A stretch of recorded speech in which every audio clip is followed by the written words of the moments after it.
puji Tuhan. Shalom Bapak Ibu. Wah bener lemes kayak tadi pagi. Shalom.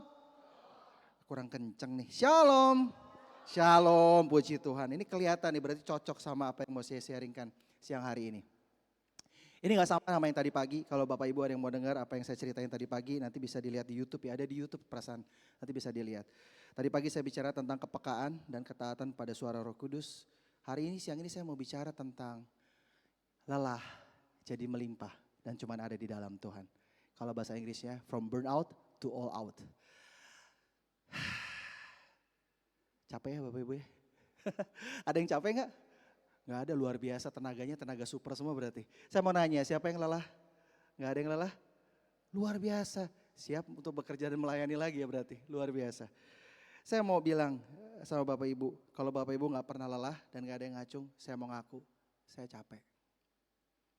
Saya sering kali capek Bapak Ibu, saya gak tahu apakah itu normal atau enggak, tapi kalau menurut saya orang capek itu normal. Saya capek, saya gak tahu Bapak Ibu bilang gak capek dan gak ngacung atau gak capek karena memang gak capek atau pura-pura gak capek. Karena ada banyak yang kelihatan luarnya baik-baik saja tapi dalamnya sebenarnya lelah. Saya mau bilang, check up yuk kehidupan kita hari ini. Apa sih yang kita rasain? Bapak Ibu, khotbah ini saya siapkan pada saat hari pertama pekan doa pencurahan Roh Kudus 10 hari. Ini jadi rema buat saya pribadi. Hari itu Bapak Ibu, saya itu 1 hari sebelum saya pelayanan, dari beberapa hari sebelumnya, saya batuk gak berhenti Bapak Ibu. Sama sekali gak berhenti. Saya capek. Istri saya tahu betul, setiap ngomong 2 kalimat saya batuk. Doa pagi saya batuk. Saya pergi sama wakil gembala saya, sambil ngopi kita suka ngobrol. Saya gak berhenti batuk Bapak Ibu. Saya even gak tahu besok pagi bisa pelayanan atau enggak. Cuma di hati saya kalau Tuhan pengen saya pelayanan, Tuhan bantu saya. Pagi-pagi karena pelayanannya sore, pagi-pagi saya bangun, saya duduk, saya siapin firman. Saya dengar lagu Bapak Ibu. Bagaikan tanah kering yang merindukan air, demikianlah jiwaku haus akan Engkau. Gak ada yang berubah 15 menit pertama. 20 menit kemudian sambil saya siapin tiba-tiba saya nangis. 30 menit kemudian tiba-tiba 1-2 kata saya bisa ngomong. 1 jam kemudian saya bisa ngomong. Gak putus Bapak Ibu. Saya pikir saya mungkin pada saat khotbah nanti sore bisa batuk. Tapi saya percaya kalau Tuhan pengen saya ngomong dan khotbah, pasti suara saya kembali. Dan puji Tuhan hari itu sore itu Bapak Ibu, di dalam semua keletihan dan keterbatasan saya, suara saya balik. Dan khotbah tidak sekalipun saya batuk. Luar biasa ya, beri kemuliaan dong buat Tuhan. Saya bukan cerita sesuatu yang sulit buat dipahami Bapak Ibu. Tapi kalau hari itu Bapak Ibu melihat bagaimana saya batuk, Bapak Ibu akan tahu betapa luar biasanya Tuhan menyembuhkan suara saya. Setelah saya khotbah, semua orang yang tahu saya batuk bilang, bisa khotbah gak batuk ya? Sepanjang lu khotbah, gue berdoa di belakang supaya lu gak batuk. Nah justru karena gue didoain makanya gue gak batuk, saya bilang. Seringkali kita capek Bapak Ibu. Cek out kehidupan kita hari ini. Mungkin kita capek dengan banyak hal. Saya gak tahu Bapak Ibu capek sama apa. Saya capek dengan semua kegiatan yang saya kerjain. Kadang-kadang saya bored, saya gak nyaman, saya pengen cari buat istirahat. Saya rasa setiap orang semua cari tempat buat istirahat. Mungkin ada yang udah gak semangat lagi, suam-suam kuku pelayanan datang ke gereja, ada diajakin, kalau gak nanti ditanyain saya ke gereja. Gak ada yang tahu. Mungkin kita gak on fire lagi di hati kita cari Tuhan dan pengen ketemu sama Tuhan. Rindunya gak kerasa lagi. Tapi orang yang benar-benar tahu dia gak bisa apa-apa, dia akan ngerti saat dia bilang, bagaikan tanah kering yang merindukan air, demikianlah jiwaku haus akan Engkau. Kerinduan kita gak bisa ditutupi Bapak Ibu. It's not mock up. Itu bukan glow up. Seringkali kita suka sama spiritual glow up yang kelihatan di depannya baik, tapi hatinya sesungguhnya gak mencerminkan kerinduan sama Tuhan yang sesungguhnya. Seberapa kita datang hari ini mencari Tuhan dan rindu sama Tuhan. Mungkin kita gak semangat lagi dalam melayani Tuhan. Mungkin kita gak semangat lagi karena kita ngerasa kita gak dihargain, gak didengerin sama orang yang kita jumpai. Mungkin kita merasa gak enak ada di situ karena kita ngerasa ada yang nantang, capek lah gue di situ. Orang-orangnya kayak begitu, capekin hati saya gak mau datang lagi. Mungkin kita lagi marah hari ini bahkan. Tuhan bilang kalau ada yang lagi marah, damai dulu ya, baru ketemu Tuhan. Karena hatinya gak bisa tenang.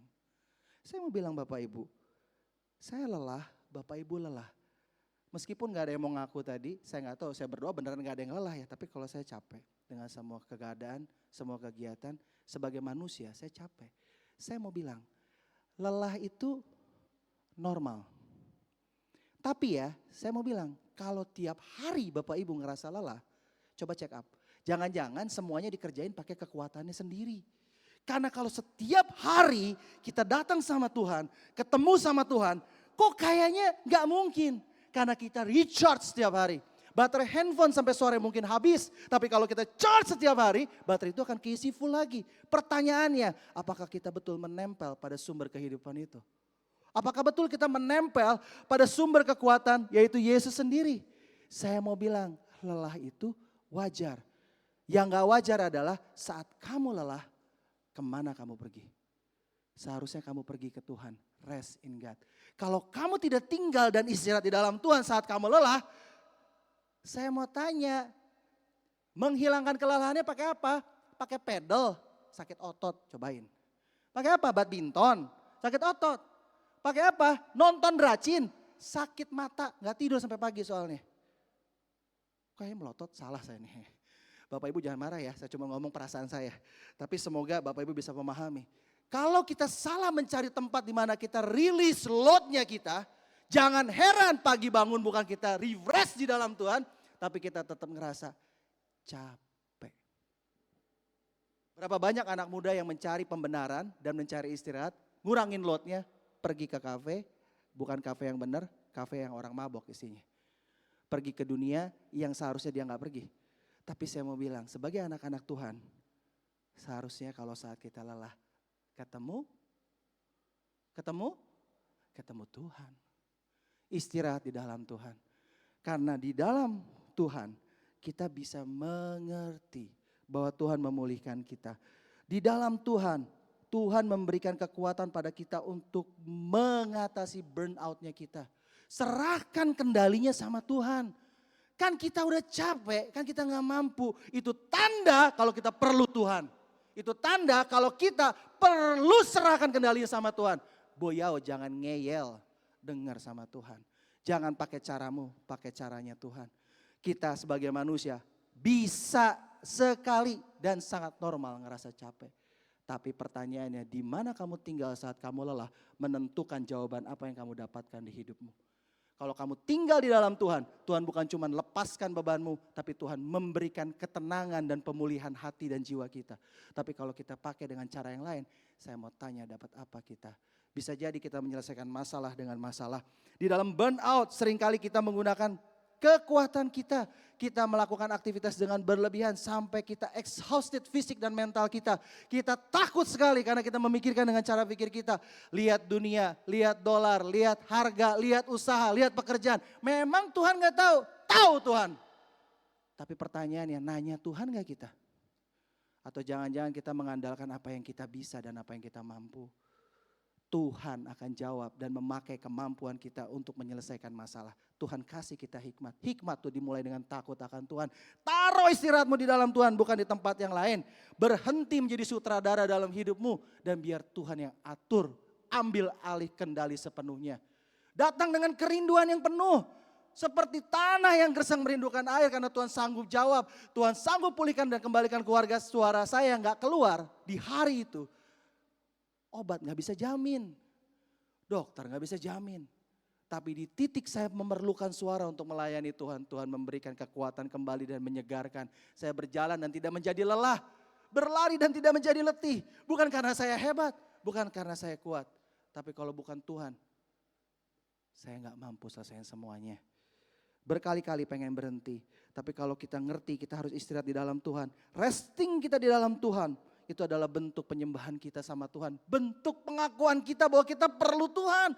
Kita cari Tuhan di saat kita benar-benar udah capek dan gak mampu. Karena kita tahu saat kita angkat tangan, Tuhan turun tangan.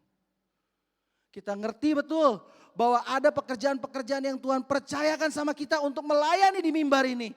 Di dalam segala kegiatan yang kita lakukan hari demi hari. Tapi jangan lupa kita fokus sekali sama pekerjaannya. Kita lupa sama yang ngasih pekerjaan. Kita lupa sama Tuhan. Kita terlalu sibuk mempersiapkan performa dan apa yang harus kita kerjakan di atas stage. Tapi kita gak peduli Tuhan mau apa saat kita berdiri di atas stage. Berdoa buat itu.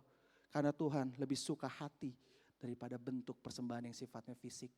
Benerin hati kita di hadapan Tuhan. Rest di dalam Tuhan membuat kita mengerti maunya Tuhan dan mendengar dengan baik. Karena saat kita lelah, lari ke altar Tuhan.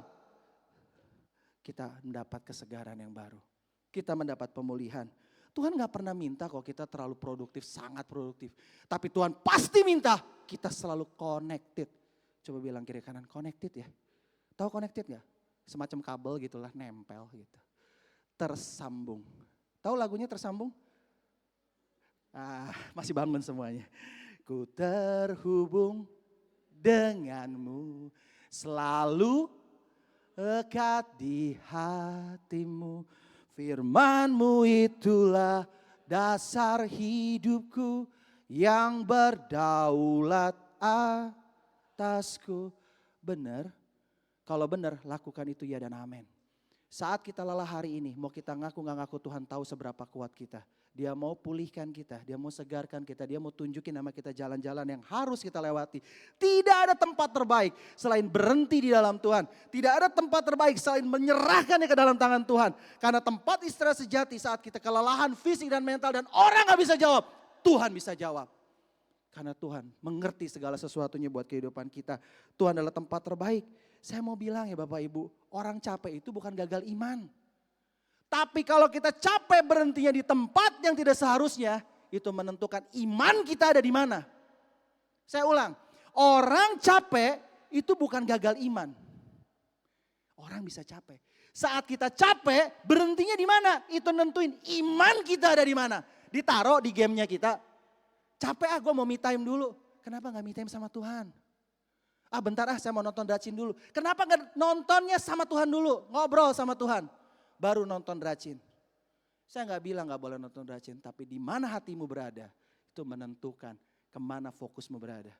Kalau taruh di dalam Tuhan, saya yakin kita mendapat kekuatan dan penghiburan yang baru. Amin.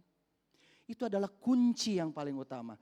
Kelelahan bukan kegagalan rohani, tapi itu sangat penting kalau kita lelah. Di mana kita berada. Tuhan udah bilang, yuk datang kepadaku. Marilah kepadaku semua yang letih lesu. Dan yang berbeban berat, aku akan memberi kelegaan kepadamu. Matius 11 ayat 28 jelas Tuhan mengundang. Kalau capek datang ke saya. Jangan cuma kalau lagi merintah minta doang. Jangan cuma pikirin apa yang kita mau. Tanya apa yang Tuhan mau. Karena di dalam segala masalah yang kita hadapi, Tuhan bukan pengen menghancurkan kita. Tuhan pengen menunjukkan kuasanya lewat masalah yang kita alami, amin. Dan lewat masalah itu, Tuhan mengangkat kita tinggi jadi kepala bukan ekor. Tapi seringkali ngadepin masalah kita gak percaya, kita meragukan Tuhan. Kita khawatir dengan jawabannya Tuhan. Memang Tuhan mau nyalakain kita? Kan enggak. Tapi seringkali kita menaruh di tempat yang salah. Jangan pernah taruh imanmu di tempat yang salah. Rest di tempat yang tepat. Karena kekuatan dan penghiburanmu ada di dalam Tuhan. Yohanes 14 ayat 26 sampai 27. Tuhan tahu benar. Tahu benar kok kita itu bisa capek. Kita itu gak mampu ngerjain semua. Makanya Tuhan kasih Roh Kudus sang penghibur, sang penolong buat kita. Untuk kita ngedengerin dan ngingetin kehidupan kita agar berjalan dalam tracknya Tuhan. Tapi seringkali telinga kita tidak pernah dicurug untuk benar-benar dengar Roh Kudus. Kita menaruh dia di posisi yang gak pernah kedengeran di hidup kita. Kita take control hidup kita, asik sendiri. Begitu kena masalah, Tuhan di mana? Tapi gak sekalipun kita libatkan dia dalam keputusan yang kita ambil. Mulai hari ini, taruh Tuhan di tempat yang seharusnya. Di tempat yang terutama di hatimu. Cari dia seperti tanah kering merindukan air. Seperti rusa merindukan batang-batang air. Benar-benar mau ketemu Tuhan. Karena setiap orang yang datang ke gereja belum tentu ketemu Tuhan. Tapi setiap orang yang merindukan Tuhan pasti datang ke gereja. Pasti melayani Tuhan dengan sungguh. Pasti membuka hatinya untuk dikoreksi. Pasti mau hidup ditransformasi oleh firman Tuhan. Semua back to Bible. Dengar firman, lakukan firman. Lihat bagaimana Tuhan menyatakan kuasanya dalam kehidupan kita. Yohanes 14 ayat 26 sampai 27. Tetapi penghibur yaitu Roh Kudus yang akan diutus oleh Bapa dalam namaku. Dialah yang akan mengajarkan segala sesuatu kepadamu. Dan akan mengingatkan kamu akan semua yang telah kukatakan kepadamu. Damai sejahtera ku tinggalkan bagimu. Damai sejahtera ku berikan kepadamu. Dan apa yang kuberikan tidak seperti yang diberikan oleh dunia kepadamu. Janganlah gelisah dan gentar hatimu. Jangan pernah takut karena ada Tuhan. Dalam kelelahan kita andalkan Tuhan ya. Kelelahan seringkali menyadarkan kita kalau kita gak bisa pakai kekuatan kita. Berhenti pakai kekuatan kita. Coba duduk di hadirat Tuhan. Dengar baik-baik. Berserah penuh pada pemeliharaan Tuhan. Yesaya 40 ayat 31. Tetapi orang yang menanti-nantikan Tuhan mendapatkan apa? Kekuatan baru. Yang capek datang sama Tuhan. Yang bisa kasih kekuatan baru Tuhan. Yang bisa kasih jawaban Tuhan, bukan yang lain. Mereka seumpama Raja Wali yang naik terbang dengan kekuatan sayapnya. Mereka berlari dan tidak menjadi lesu. Mereka berjalan dan tidak menjadi lelah. Burung Raja Wali, analogi di sini gak kebetulan. Kalau Bapak Ibu baca, burung Raja Wali itu gak pernah takut sama badai. Dia gak pernah lari dari badai, tapi dia ride on the storm. Gak kebetulan GB ini GB Raja Wali. Karena saya yakin umat di sini adalah umat pemenang. Yang berdiri di atas badai karena Tuhan yang memampukan. Amin. Amin, beri kemuliaan buat Tuhan. Sehingga kalau Bapak Ibu paham dengan apa yang saya coba sampaikan pagi hari ini. Ada kekuatan di dalam kelemahan. Ketika merasa tidak berdaya dan berbeban berat, Tuhan hadir untuk memperbarui kekuatan jiwa kita. Bukan cuman menghilangkan beban perasaanmu. Memulihkan kekuatan jiwa. Sehingga kamu kuat. Kamu bisa melihat dengan caranya Tuhan melihat. Memandang dengan caranya Tuhan memandang. Not by might, not by power, but by my spirit, say the Lord Almighty. Sehingga apa yang dimulai oleh Tuhan di dalam Roh Kudus dalam kehidupan kita. Kita tidak akan pernah menjadi lelah. Mention it. Pekerjaan, pelayanan, apapun itu. Kita tidak akan mudah menyerah. Karena setiap kita akan menyerah, kita berhenti di tempat yang tepat. Kita dengar Tuhan, kita restore mendapat kekuatan baru dari Tuhan. Kita terus berjalan, melangkah, terus melangkah. Dan kita menang di dalam Tuhan.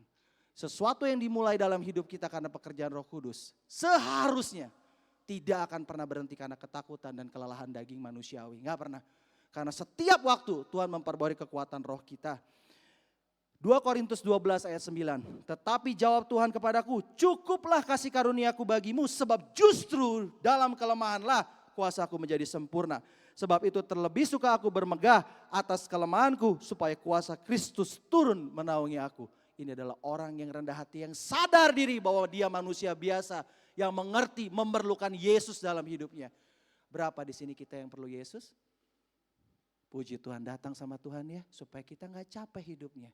Berjalan dengan kekuatan dan pertolongan Tuhan. Kekuatan sempurna Allah dalam kelemahan dan kelelahan kita. 2 Korintus 12 ayat 9 ini menyatakan bahwa Rasul Paulus mengerti betul bahwa di dalam keterbatasan dia sebagai manusia, kuasa Tuhan menyempurnakan dan memampukan dia. Saat kita mengakui kelemahan kita memberi ruang sama Tuhan untuk bekerja lewat hidup kita, memakai kita yang gak mampu ini. Sehingga bukan karena kuat dan gagah kita, tapi karena Tuhan. Kita lebih dari seorang pemenang bukan karena kemampuan kita, tapi karena Tuhan yang memampukan kita, bukan yang lain. Tapi seringkali kita pengen take control, kita pengen kelihatan sebagai sutradara, pengen kelihatan kita yang mampu. Apa poinnya? Karena Tuhan pengen hidup kita menang dan lebih dari seorang pemenang. Tuhan tahu segala keterbatasan dan kekurangan kita, kuncinya bersandarlah sama Tuhan. Tapi seringkali kenyataannya kan berbalik. Kita udah dapat kekuatan dan penghiburan dari Tuhan. Kita aminkan firman Tuhan. Kita bukannya berbuah lebih banyak, tapi malah jadi lebih lelah. Saya Bapak Ibu merenungkan.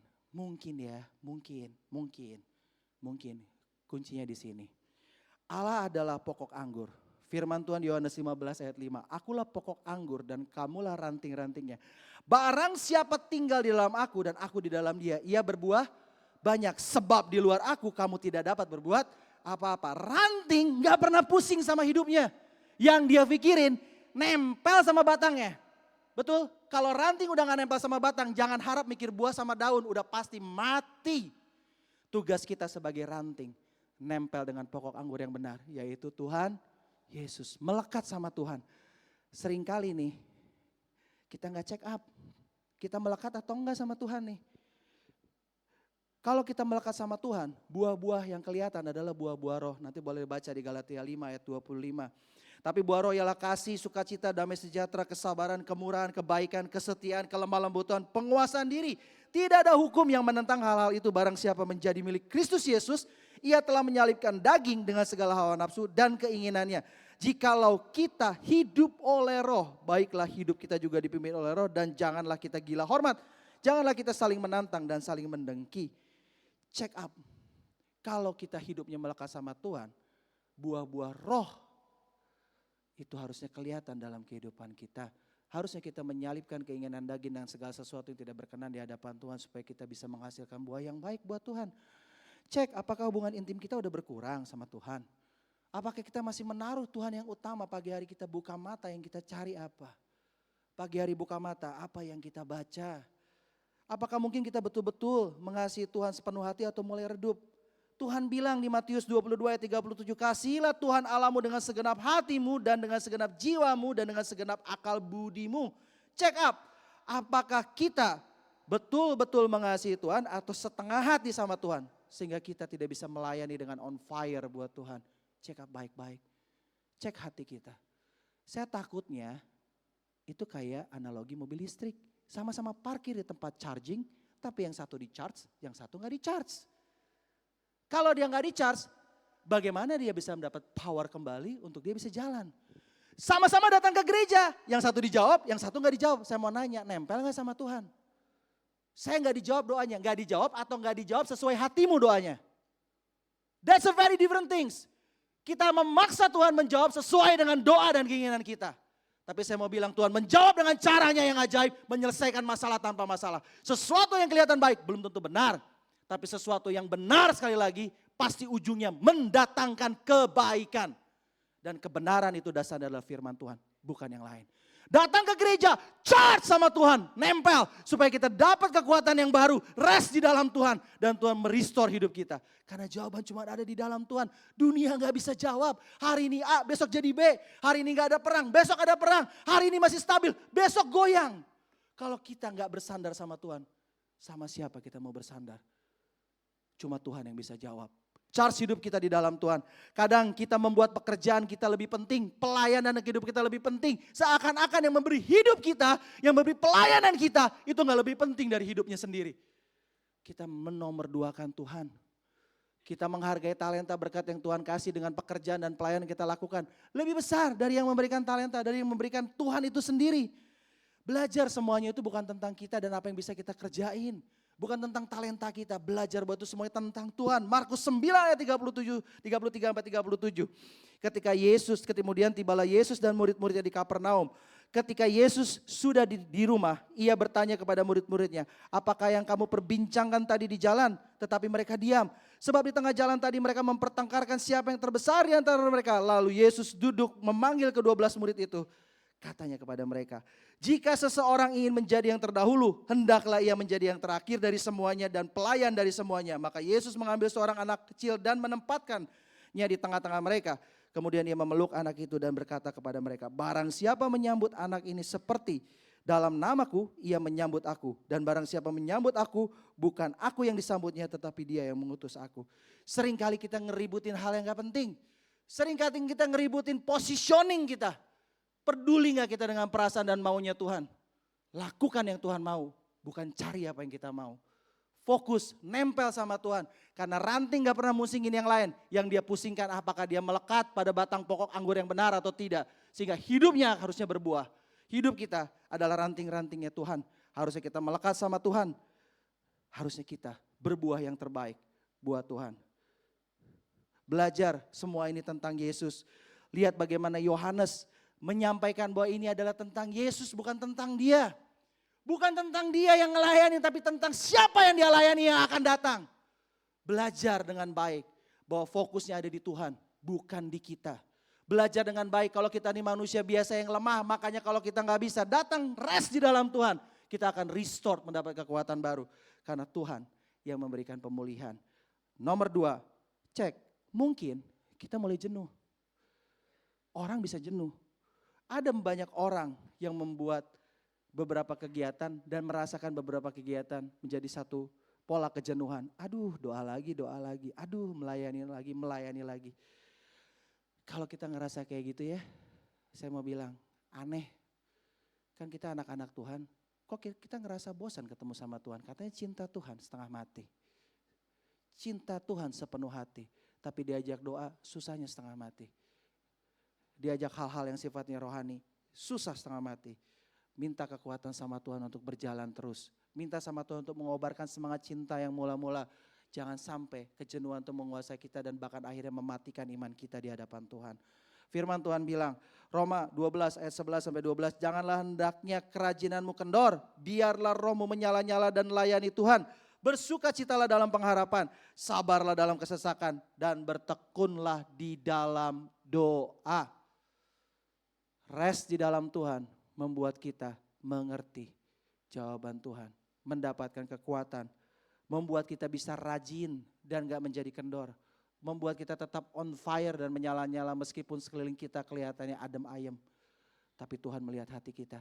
Kita gak ngomongin orang, Tuhan gak ngomongin orang, Tuhan ngomongin kita. Apakah hati kita ada bersama dengan dia?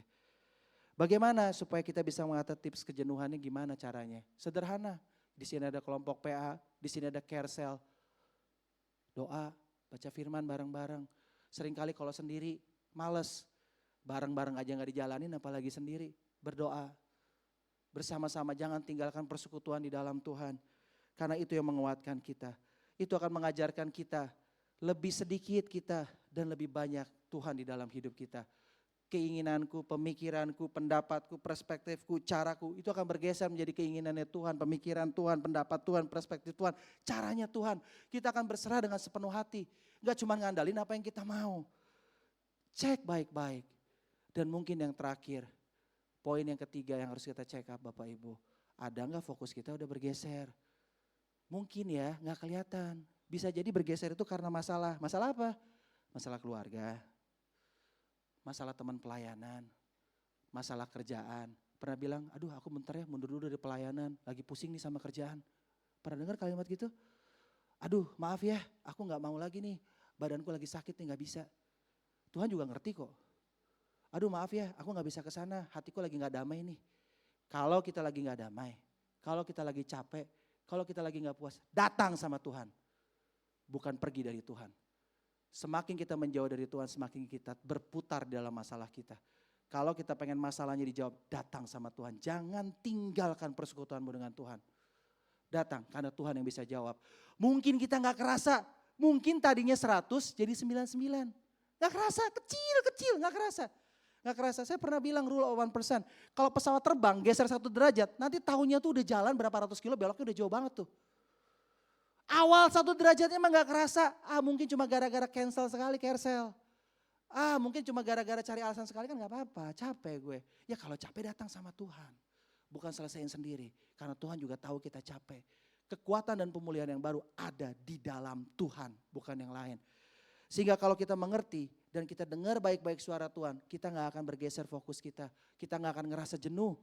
Kita selalu recharge karena kita tahu sumbernya dari Tuhan. Yohanes 14 ayat 26 saya ulang. Tetapi penghibur yaitu Roh Kudus yang akan diutus Bapa dalam namaku. Dialah yang akan mengajarkan segala sesuatu kepadamu. Dan akan mengingatkan kamu akan semua yang telah kukatakan kepadamu. Di dalam kelelahan kita ya Bapak Ibu. Roh Kudus ingetin kita. Kuatin kita, mampuin kita.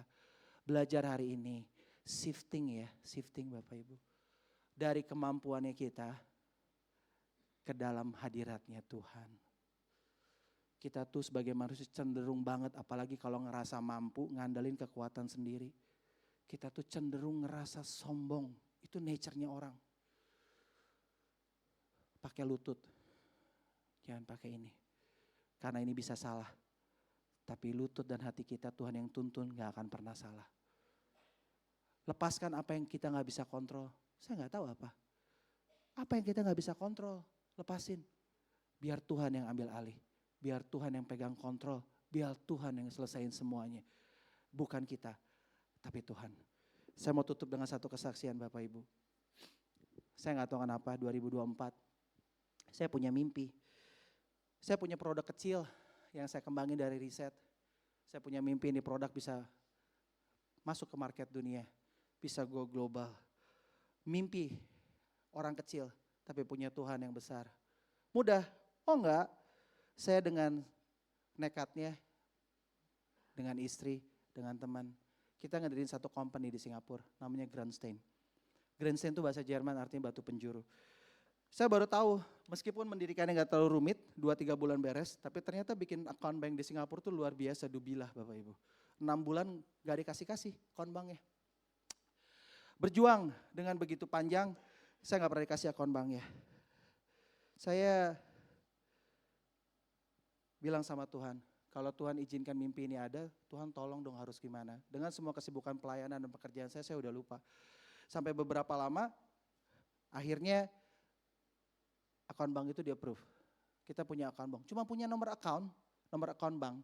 Tapi mungkin karena takut untuk phishing dan lain sebagainya sangat ketat. Punya, masalah beres? Oh enggak beres Bapak Ibu. Saya tuh mau masukin barang saya propolis ke Singapura. Sehingga saya kirim email. Tapi yang jadi masalah, total komunikasi kami sedari awal itu ada 98 kali ke HSA terkait produk kita. Selama hampir 1 tahun. Nah, tapi yang jadi masalah, dalam perjalanan nih yang kita udah kirim, jawab bolak-balik requirement yang mereka perlu, dengan segenap dan kemampuan saya, dengan segenap kemampuan kami yang kami bisa, kami udah fulfill, kami udah jawab, ternyata jawabannya bukan menyenangkan hati saya, tapi di bulan Desember, di ending harusnya saya happy dengan Natalan dan semua pelayanan yang saya udah kerjakan, saya bisa bilang, Tuhan harusnya Tuhan tolong saya dong. Buat saya lebih mudah, apalagi saya berdoa bahwa produk ini menjadi berkat buat orang-orang dan pelayanan yang saya kerjakan. Masa Tuhan gak tolong saya? Tapi saya percaya Tuhan punya caranya. Di bulan Desember, saya dapat email setelah begitu banyak komunikasi Bapak Ibu. Tuh ada tulisannya tuh. Saya coba submit yang terbaik, submit data, akhirnya ditolak. Dan dia bilang submit ulang. Ini kayak godam buat saya Bapak. Pernah email berkali-kali dan ngerasa ngejawab terus tiba-tiba terakhir, ya udah katanya. Kalau dia bilang, submit all requested information by the deadline 24 December 2025. Should be the information not be ready, may wish to resubmit the information as new cases. Hancur gak katanya Bapak Ibu? Saya berjuang pakai tangan saya berdoa dan itu jawabannya tidak di bulan Desember. Saya udah gak mau tentu lagi Bapak Ibu, saya udah capek. Saya bilang sama Tuhan, Tuhan saya capek. Udahlah gimana terserah aja. Saya gak ngomong, saya simpen di hati saya. Di bulan Januari teman saya yang di Singapura nanya lagi gini, Ron gimana mau kita submit lagi atau enggak? Kan gak mungkin saya bilang, gue udah capek gue nyerah. Kan malu hati, tiap khotbah semangat Tuhan jawab kan gitu. Masa saya bilang ya sudah menyerah aja kan gak mungkin. Masa saya maido bahasa Jawanya, bisa ngomong gak bisa ngelakoni gitu. Saya bilang sama dia, meskipun saya ngetiknya berat ya udahlah. Masukin lagi aja yang bisa dimasukin. Saya kalimatnya gitu. Sambil di hati saya, udah gak keterima juga gak apa-apa gitu. Terus pada saat dikirim, ternyata ya Bapak Ibu, yang terima itu adalah orang yang terakhir nolak saya. Gimana perasaannya? Ron ternyata orangnya sama. Deng, dalam hati saya happy birthday. Tamatlah sudah. Saya pikir begitu ya Bapak Ibu ya, pikirannya orang. Tapi setelah selesai, jalan seminggu, sebulan, tiba-tiba dia bilang, Ron tiba-tiba orang yang periksanya diganti.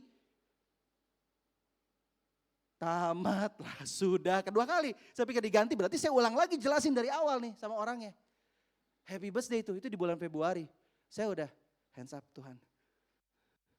Saya udah bilang gimana Tuhan bukan gimana saya, kalau memang Tuhan mau, Tuhan pasti sanggup. Saya udah gak bisa fokus lagi, saya bilang udah Tuhan saya mau ngerjain apa yang Tuhan percayain, saya udah mulai lupakan itu. gimana Tuhan kerja. Karena saya udah gak sanggup lagi. Saya serahin ke tangan Tuhan di dalam doa saya. Tapi itu dia, saat kita angkat tangan, Tuhan turun tangan. Tiba-tiba emailnya approve Bapak Ibu. Luar biasa ya, beri kemuliaan dong buat Tuhan. Dan minggu depan kita akan ekspor ke Singapura untuk pertama kalinya. Dan ini bukan hebatnya saya, itu listed officially di Singapura. Dan semua orang nanya, beberapa pabrik gede nanya, gimana caranya kamu masukin produk Singapura? Gak tahu, saya bilang daftarin aja. Kamu mau bantuin kita Ron? Wani piro dalam hati saya. Waduh, kita aja menangis bomba ya gitu ya. Enggak, tapi tenang, dengan senang hati kita bantu kok, saya bilang gitu. Tapi buat saya, Bapak Ibu ini ngajarin saya, saat kita angkat tangan kita, Tuhan turun tangan. Saat kita mengerjakan dengan kekuatan kita, seringkali kita nabrak karena kita berusaha dengan caranya kita. Saya mau bilang, seringkali ya, kita gak mau dengar Tuhan. Kita fokus dengan cara yang kita mau. Kita fokus dengan hasil yang kita tentukan. Kita fokus dengan waktu yang kita pengen itu dijawab di waktunya kapan. Kalau Tuhan gak jawab, seakan-akan Tuhan gak pernah jawab doa kita. Tapi sesungguhnya Tuhan tuh ada buat kita. Kalau kita jadiin Tuhan yang utama, Tuhan akan jawab buat kita. Dan Tuhan tidak pernah melupakan apa yang menjadi mimpi dan harapan kita. Carilah dulu kerajaan Allah dan kebenarannya, maka semuanya akan ditambahkan kepadamu. Jangan paksakan rencanamu. Ingat Yunus 1. Saya mau bilang, God will destroy your plan if your plan is going to destroy you. Saya ulang, Tuhan bakal hancurkan rencana Bapak Ibu kalau rencana Bapak Ibu akan membawa ke dosa dan kehancuran dalam kehidupan Bapak Ibu. Tuhan gak pernah izinin. Tuhan akan kirim rewarning dan penolong seperti Tuhan ingatkan Yunus. Jangan pernah lari dari panggilannya Tuhan. Jangan pernah lari dari apa yang Tuhan taruh di hati kita. Kerjakan dengan setia. Tuhan pasti kirim dan jawab tepat pada waktunya. Dan Tuhan akan menguatkan di dalam porsinya dia untuk membuat kita menjadi pemenang. Lebih dari seorang pemenang. Berjalan dari iman kepada iman. Untuk mempermuliakan nama Tuhan. Amin. Amin. Puji Tuhan. Saya undang tim musik pujian boleh naik. Dan apa yang saya bicarakan sepanjang tadi, saya undang Bapak Ibu boleh bangkit berdiri sambil kita merenungkan. Yang pertama, dalam keletihan yang kita rasakan Bapak Ibu, istirahat di dalam Tuhan ya, bukan di yang lain. Kekuatan dan penghiburan itu cuma datang di dalam Tuhan. Cek 3 hal, apakah kita punya hubungan yang intim sama Tuhan? Jangan-jangan kita jenuh sama Tuhan dan jenuh dengan semua hal yang kita kerjakan buat Tuhan. Cek apakah kita menggeser fokus kita dari Tuhan sama yang lain. Kita mulai menggeser dengan hal-hal lain dalam kehidupan kita. Cek apakah kita sungguh mengasihi Tuhan. Kalau kita sungguh mengasihi Tuhan, saat kita lelah, kita bersandar pada Tuhan dan beristirahat dalam hadirat Tuhan. Kita menggeser performa kita, apa yang kita bisa, dan kita angkat tangan sama Tuhan. Tuhan, saya tuh gak ngerti semuanya, tapi saya tahu Tuhan punya jawaban yang baik buat saya. Dan Tuhan sanggup menjawab lebih besar dari apa yang saya doakan. Apa yang gak pernah dilihat mata, apa yang gak pernah didengar telinga, dan yang gak pernah timbul dalam hati, itu yang Tuhan berikan buat kita. Mari kita datang seperti tanah kering yang merindukan air. Mari kita cari wajahnya Tuhan. Kita sama-sama angkat pujian ini dari awal. Bagaikan tanah kering. Syikyaralah ya rara.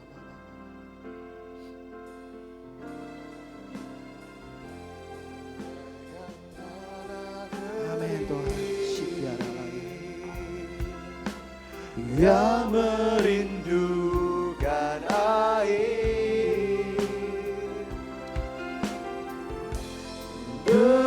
Demikianlah jiwa, ya benar Tuhan, haus akan Engkau. Mari katakan yang rindu sama Tuhan. Ku rindu selalu hadir-Mu Tuhan. Hadir-Mu di hidupku. Biar Tuhan pulihkan pribadi lepas pribadi Tuhan. Memulihkan jiwaku. Hapus Tuhan. Hapuskan ya benar. Ya benar Tuhan. Mengalirlah kuasa Roh-Ku. Biar mengalir Tuhan. Mengalirlah di tempat ini. Mengalir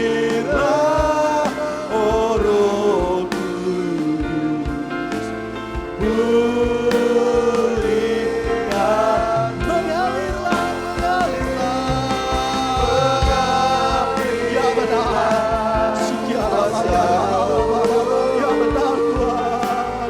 Marilah di tempat ini, mengalirlah Roh Kudus.